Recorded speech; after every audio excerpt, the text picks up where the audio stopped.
Now that we know how to set elevations and levels, we can start to design our own roofs. Let's go and switch back to a first floor view. And actually, I want to see both my 2D view and my 3D view at the same time. So let's go into view. There's a thing here called tile, but before I do that, let me click my 3D view. So here's what my house structure looks like. Select tile, and you'll notice that anytime you change views in your project, Revit keeps track of that and they run in the background. So if you've ever tried to exit out of things, there's a bunch of different windows for you to exit from every single time. So keep that in mind. That might be what's slowing your computers down a little bit. So I just want to see my 3D view and my first floor floor plan view. So I'm going to just have those two there. Click tile again. And now if I double click my mouse wheel, I can bring those both into focus. And I can focus on just one of those. So here I am. I want to go back to architecture, create a roof. And there's a number of different things I can do for this. I can draw my own boundaries. I can use any of these sketching tools that we've used in the past for radiuses and arcs and inscribed and circumscribed shapes. I can also pick walls or pick lines. And pick walls is pretty useful, especially for this. So let's go ahead, and we are not going to have slope at first. We may not even have overhang at first. And the reason why is because later on you'll be making commercial structures. And typically you don't have any kind of a slope or an overhang with like a school building or mall or whatever that might be.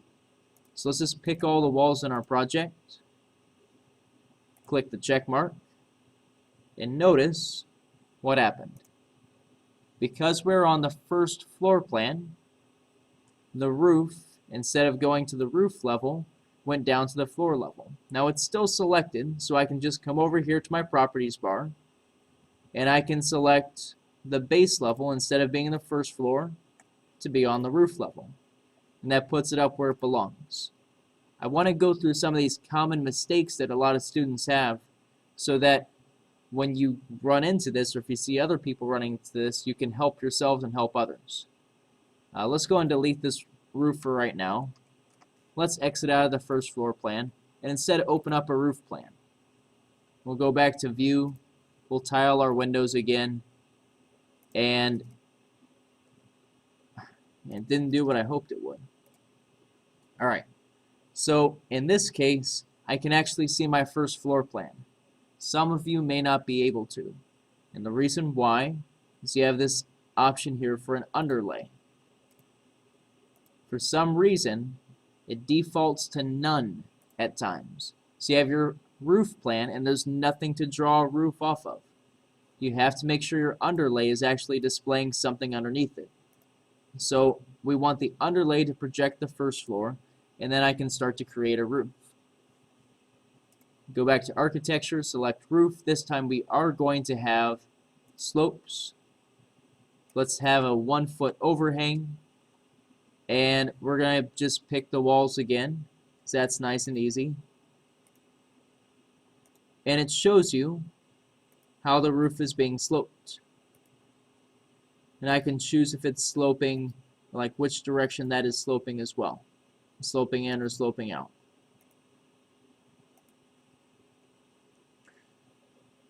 Right now it's a 912 pitch. Let's change that to 412. Click enter and see what this looks like. Sorry, you have to click the green check to create. Okay. Why don't you go ahead, make sure that your 3D view is selected and that you're on wireframe. Print this out for a grade, for one of your grades for this project. And let's go back and play around with a couple more things. So now that I have a roof, I don't quite like the style of it. Let's go back and edit the footprint of it. So if I select it, I can click Edit Footprint.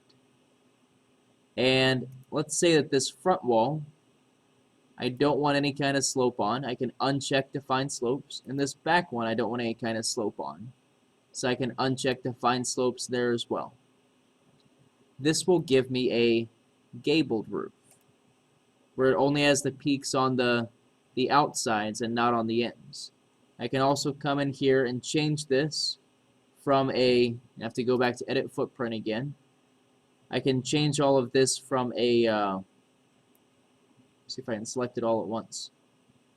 Define roof slope, overhang. I think I have to pick out, hold down control, and you can select multiple ones at once, just the ones that have a slope.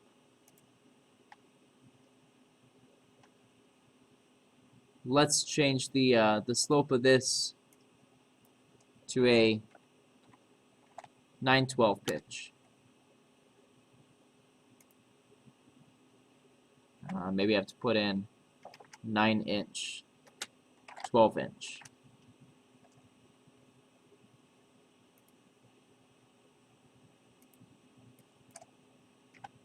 (9-inch) divided by 12-inch. There we go. And this looks a lot nicer, but notice this wall is not connected to my roof. I have a gap here. To fix that, select the wall. You have an option here to attach top to base. Select that, pick your roof, and it extends the wall all the way up to your roof. And as you can imagine, on the back side of this gable, it should have the same issue. So let's turn around so we can see that. There it is. And pick the wall, attach top to base, click your roof, and now that's attached.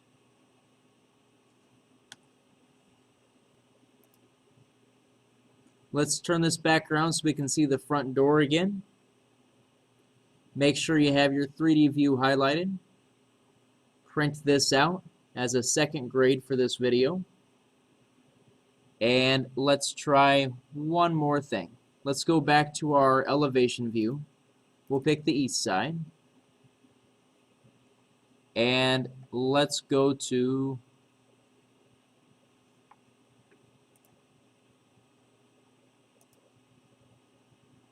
oh, you know what?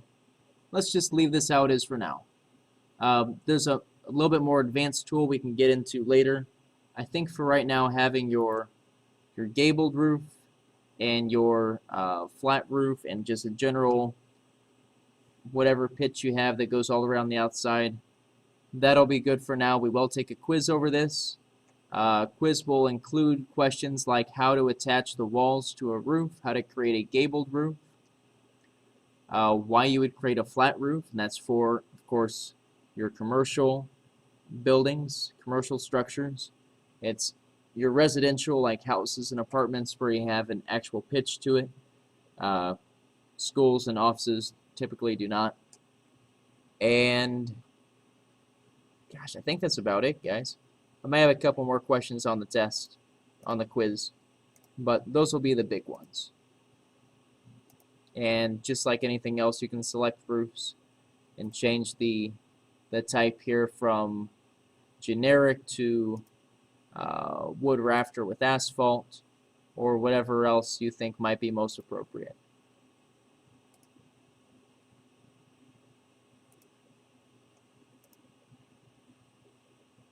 All right. Thank you.